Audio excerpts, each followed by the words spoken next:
Olá, boa noite. Boa noite. Juízes e procuradores repudiam ameaças ao ministro Edson Fachin. O relator da Lava Jato no Supremo e a família dele estão com segurança reforçada.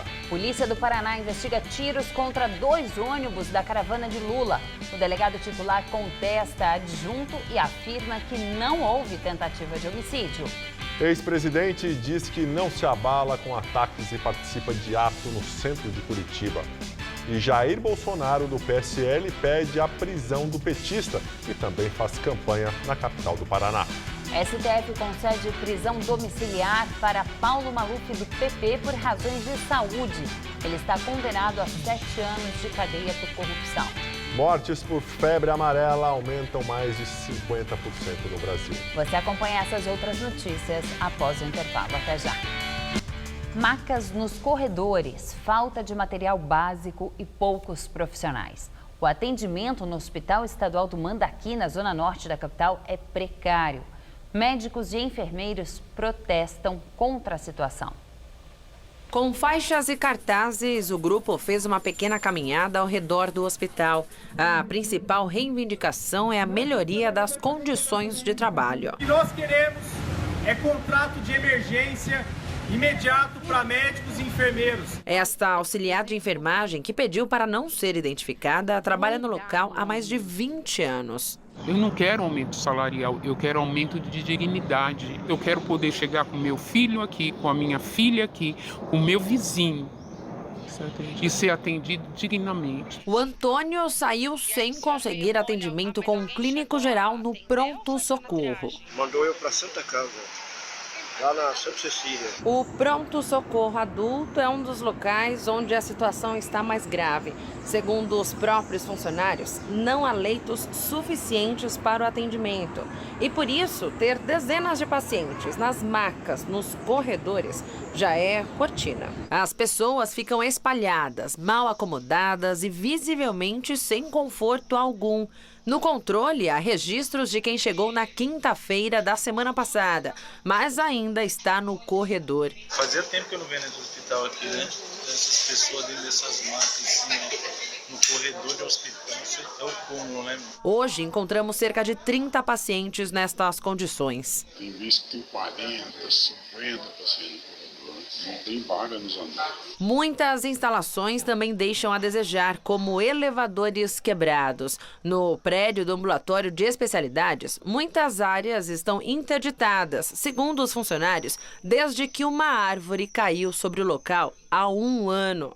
Não bastasse tantas reclamações, falta ainda materiais básicos para o dia a dia do hospital. Outro dia nós não tínhamos papel para secar a mão.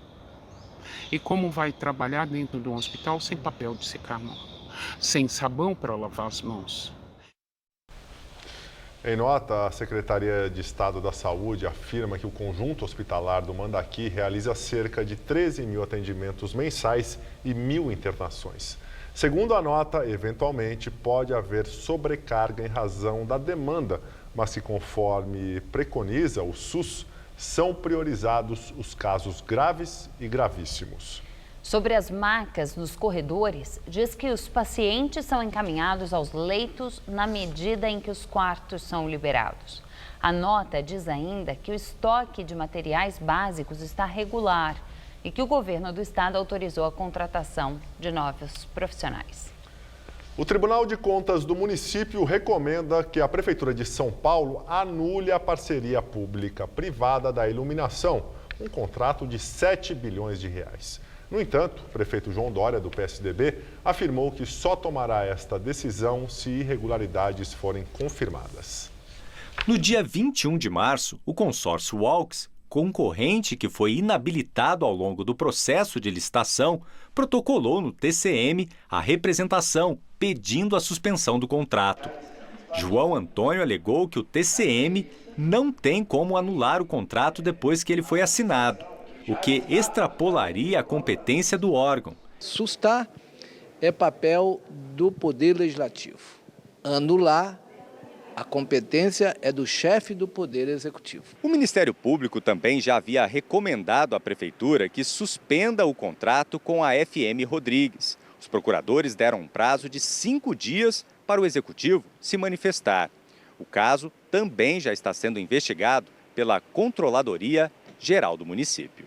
Apurando qualquer fato que determine o risco da isenção, ou seja, da transparência neste processo, é o imediato cancelamento. O contrato da FM Rodrigues prevê a modernização e melhorias na manutenção da infraestrutura da rede de iluminação pública de São Paulo nos próximos 20 anos. Os pedidos de suspensão do contrato surgiram após o vazamento de conversas entre funcionários do Departamento de Iluminação Pública, o ILUME, que indicam o possível pagamento de propina entre agentes públicos e o consórcio que venceu a licitação no valor de 7 bilhões de reais assinado este mês. As gravações fazem parte de um conjunto de 26 horas de conversas obtidas pela reportagem da Rádio CBN. Os diálogos ocorreram de outubro de 2017 a janeiro deste ano, entre Denise Abreu, ex-diretora do ILUME, funcionários próximos a ela e integrantes da comissão de licitação. Ela foi exonerada logo depois que as primeiras gravações foram divulgadas na semana passada. Antes de dirigir o ILUME, Denise Abreu trabalhou na Casa Civil da Presidência da República, no primeiro mandato do ex-presidente Lula, do PT, e ocupou também a diretoria da Agência Nacional de Aviação Civil, a ANAC. A empresa FM Rodrigues e a ex-diretora do ILUME, Denise Abreu, negam terem praticado qualquer irregularidade. Gravações indicam que Denise Abreu tentou ocultar que, por falta de manutenção da prefeitura, um fio elétrico desencapado causou a morte de um homem em novembro do ano passado. Júlio Lima Santos, de 21 anos, voltava do trabalho numa lanchonete onde era chapeiro. Ao passar por esta esquina, no Ipiranga, encostou no poste que sustenta o semáforo e sofreu uma descarga elétrica. Chegou a ser socorrido, mas morreu 20 minutos depois. Testemunhas disseram que um fio solto eletrificou o poste. Já estava pendurado há alguns dias já. Não sei precisar quantos dias, mas já, digamos que era uma tragédia anunciada, né? Isso aconteceu em novembro do ano passado e, na época, a polícia queria saber se o fio estava desencapado por falha na manutenção. Uma dúvida que parece esclarecida agora. O áudio gravado durante uma reunião entre a então diretora da ILUME, a empresa de iluminação da prefeitura, Denise Abreu, e 2 assessores, revela uma trama para forjar uma nova versão para o acidente. Uma farsa para esconder o fato de que a ligação elétrica estava sem manutenção havia 30 anos. Foi a secretária de Denise que gravou a conversa escondido. Maria Cristina Chaldi teria dito ao Ministério Público que a intenção era acusar a chefe de assédio moral. Mas ela acabou virando a delatora de um esquema de corrupção no contrato bilionário da PPP da iluminação. Em outro trecho, Denise Abreu chama o assessor de burro, quando ele argumenta que o ILUME não mandou representante à delegacia. Informação que Denise insistiu em incluir na nota que seria divulgada, mesmo sendo mentira. É que ele é burro demais, não dá pra entender. Eu não sou burro demais. É burro demais, você entendeu. Isso é uma farsa. Certo? Faz parte do script da farsa que você descobriu este BO como? Você chegou no local para fazer a perícia e alguém te disse: nem eu vou te dizer. E aí você tomou conhecimento do que estava no BO. Beleza? Essa é a cena do filme. Eu não vou colocar que a placa foi instalada antes ou depois, cara. História é essa. Essa referência é o que fode com a gente. A ex-diretora do ILUME ainda tenta armar para jogar a culpa em algum concessionário. Que o fio não era nosso, que o fio dependurado da NET, entendeu? É isso. O fio dependurado da NET. É isso. E não chame de fio do ILUME. Certo? Direito são filigranas. É fio de iluminação pública. Se tudo der errado, eu vou tacar na FM Rodrigues. A prefeitura diz que colabora com a investigação policial e aguarda a conclusão do inquérito para tomar as medidas cabíveis. E a Secretaria Municipal de Serviços e Obras informou que 6 funcionários do ILUME solicitaram a exoneração. Pelo menos 4 deles aparecem nos áudios já divulgados. A tempestade que atingiu a capital nesta tarde gerou muitos transtornos. O temporal começou por volta de 3 horas da tarde e só foi dar uma trégua no início da noite. A cidade toda entrou em estado de atenção. E as regiões de Campo Limpo e Butantã também entraram em estado de alerta por causa do transbordamento do córrego Pirajussara, situação já normalizada. O túnel Anhangabaú, no centro da capital, precisou ser fechado pelo risco de alagamento. Foram 21 pontos de enchentes e 47 chamados, pelo menos para os bombeiros, por queda de árvores. Imagens enviadas por um telespectador mostram também que a situação ficou complicada na Grande São Paulo. O nível da água subiu e atingiu o meio dos carros. Consequências na volta para casa. Índice de congestionamento atingiu o recorde do ano para o período da tarde, 131 quilômetros de lentidão. E a tendência de novos temporais até o fim de semana, de acordo com os meteorologistas. Vamos ver a previsão para amanhã com Luciana Magalhães.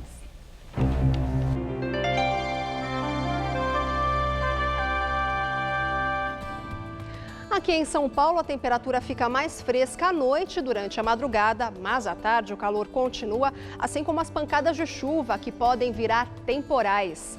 Até sábado, praticamente não teremos mudanças. Sol com chuva e calor.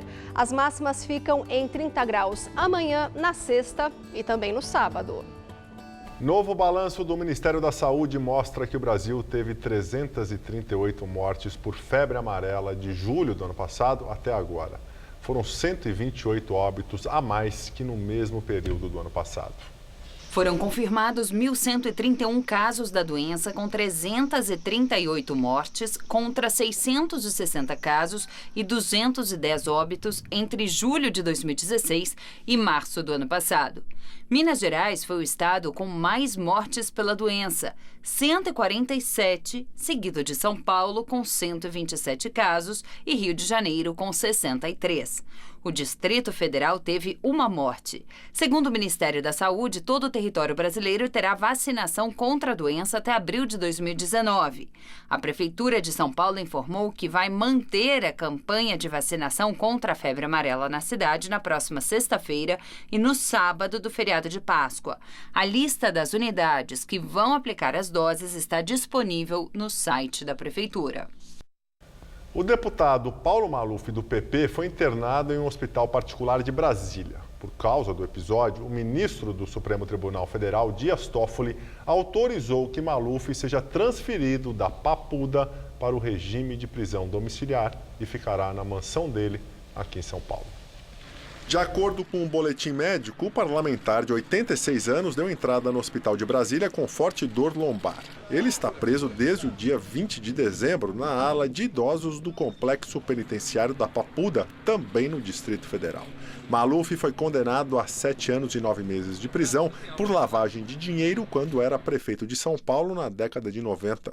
Segundo a decisão do ministro Dias Toffoli, as condições de saúde do deputado do PP justificam a transferência dele para o regime de prisão domiciliar em São Paulo. O presidente Michel Temer lamentou as ameaças relatadas pelo ministro do Supremo Tribunal Federal, Edson Fachin, e as associações de juízes e procuradores também repudiaram o episódio. Para a Rádio Band News de Vitória, no Espírito Santo, Temer lamentou o relato do ministro do Supremo Tribunal Federal, Edson Fachin. Ontem, em entrevista ao canal Globo News, Fachin disse que ele e sua família têm recebido ameaças. No entanto, o ministro, que é o relator da Operação Lava Jato no Supremo, não deu detalhes.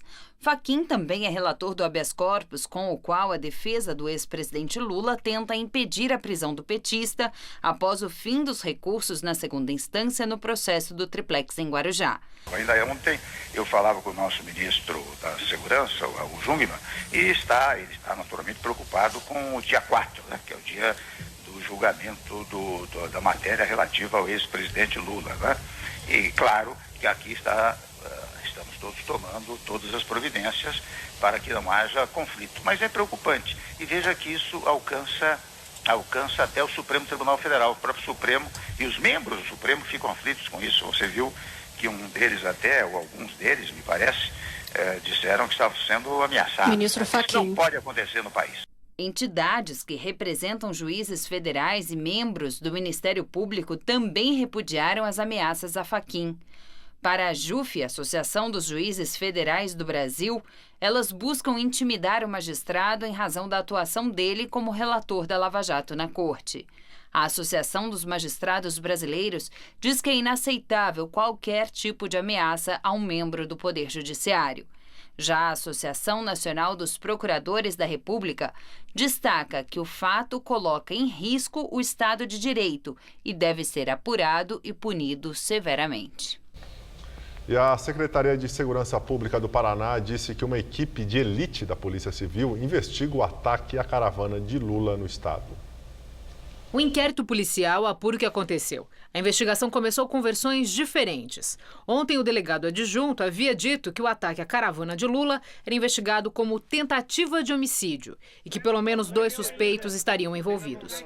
Hoje, o delegado titular de Laranjeiras do Sul, onde o caso foi registrado, foi contra a afirmação do colega. Disse que os tiros aos 2 ônibus do PT foram disparos de arma de fogo com dano provocado e não tentativa de matar alguém. Já o procurador de Justiça do Paraná, Olímpio de Sá Sotomayor Neto, indica que os atos podem sim ser qualificados como tentativa de homicídio. Nós estamos diante de situação clara, onde não há apenas uma ignorância ou falta de civilidade, nós estamos diante da prática de crimes mesmo, né?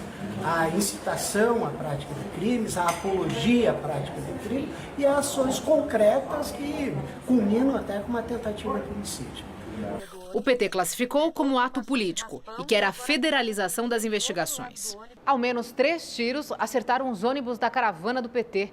O ex-presidente Lula não estava em nenhum dos 2 veículos. O caso ocorreu ontem à noite no Paraná, entre as cidades de Quedas do Iguaçu e Laranjeiras do Sul, na PR-473. Um dos ônibus levava convidados e outros jornalistas brasileiros e estrangeiros. Ninguém ficou ferido. A polícia disse ainda que existe a possibilidade de um 4º tiro ter atingido um retrovisor. O resultado da perícia que deve determinar também a distância que os tiros foram disparados e se os veículos estavam ou não parados, sairá nos próximos dias.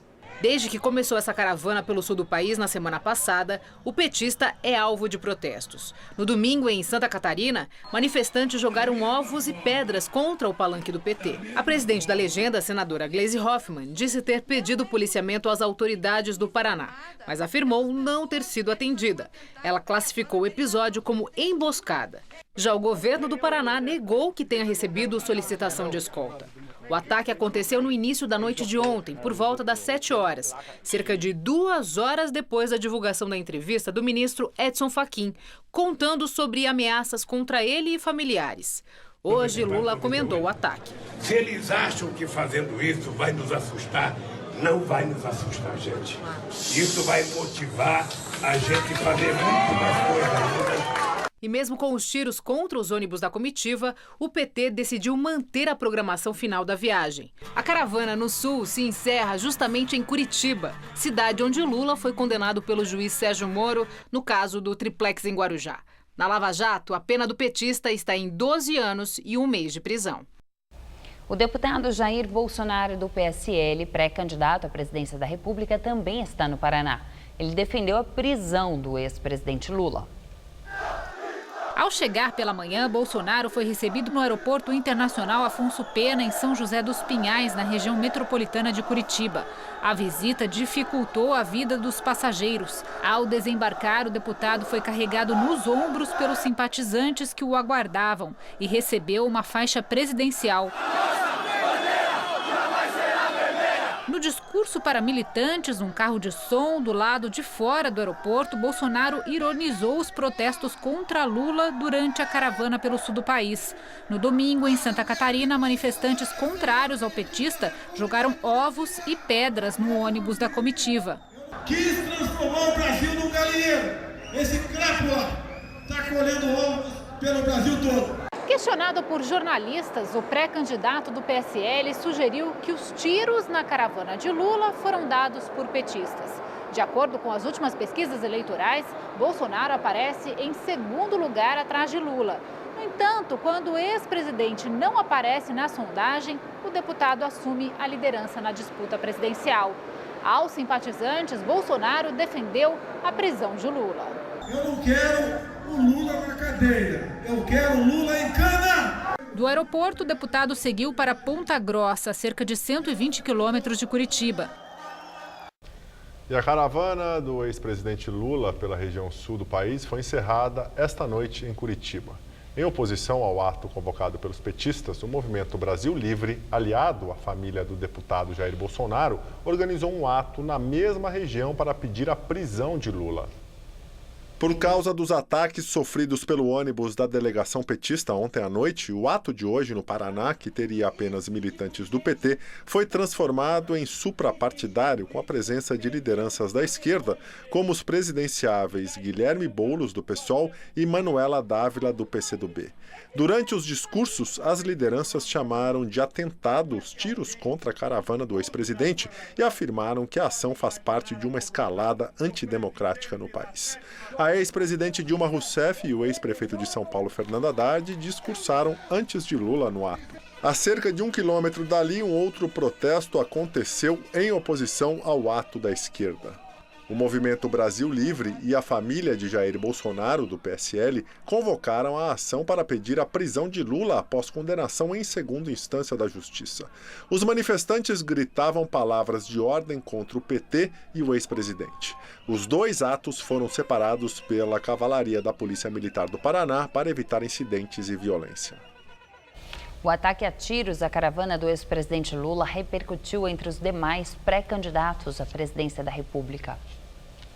O ministro da Fazenda, Henrique Meirelles, do PSD, disse pelo Twitter que, em uma democracia, as divergências políticas devem ser resolvidas nas eleições.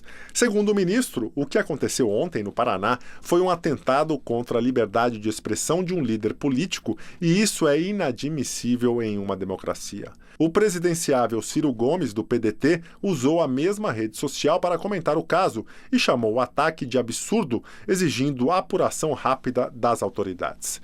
Guilherme Boulos, do PSOL, declarou que Lula foi vítima de um ato fascista que ameaça a democracia do país, construída a duras penas. Marina Silva, da Rede Sustentabilidade, disse no Facebook que o uso da violência com motivações políticas é uma afronta ao regime democrático. Em menção ao ataque, Geraldo Alckmin, do PSDB, disse ontem à noite ao jornal Folha de São Paulo que o PT está colhendo o que plantou.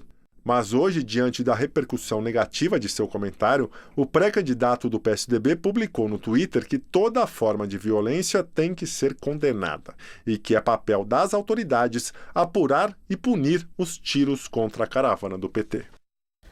O ministro da Educação, Mendonça Filho, do DEM, vai renunciar em 5 de abril para disputar as eleições. Ele ainda não decidiu a qual cargo vai concorrer. Ministros que queiram participar do pleito precisam deixar a função até 7 de abril. O ministro da Saúde, Ricardo Barros, do PT, também já avisou que vai deixar o governo. Pelo menos outros 9 ministros cogitam fazer o mesmo.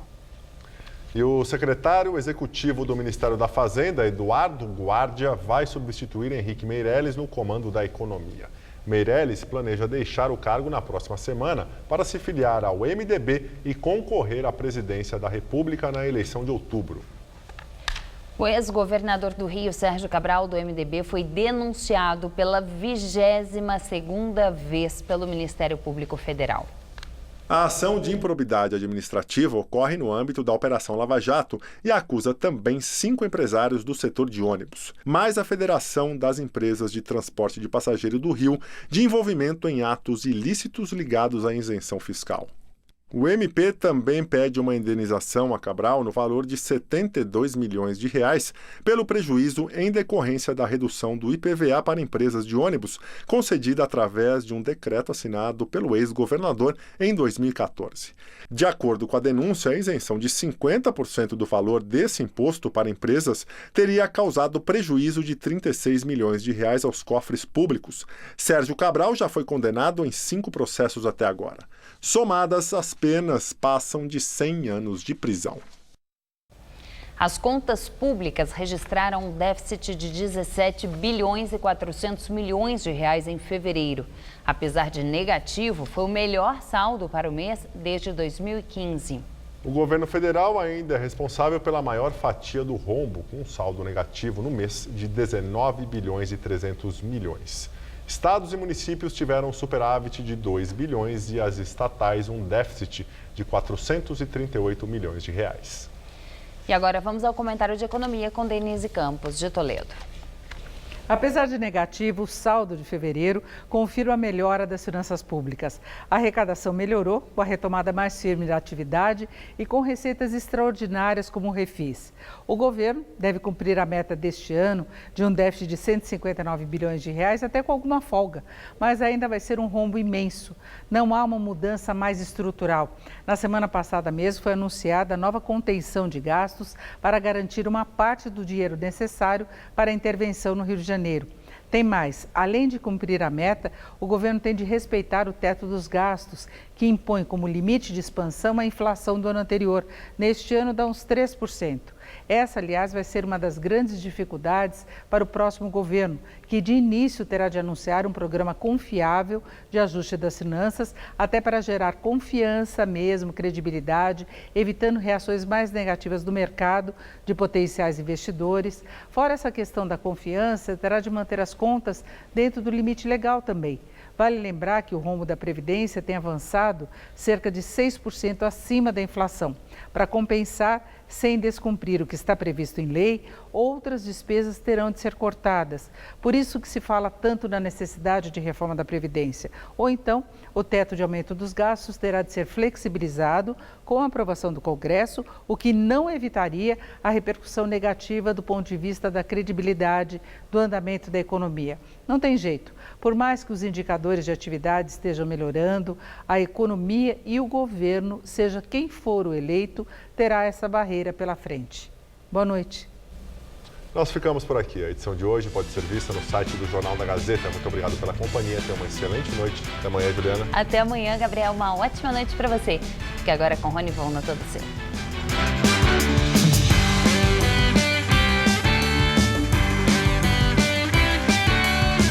Descubra quais são os crimes que tomam conta da internet.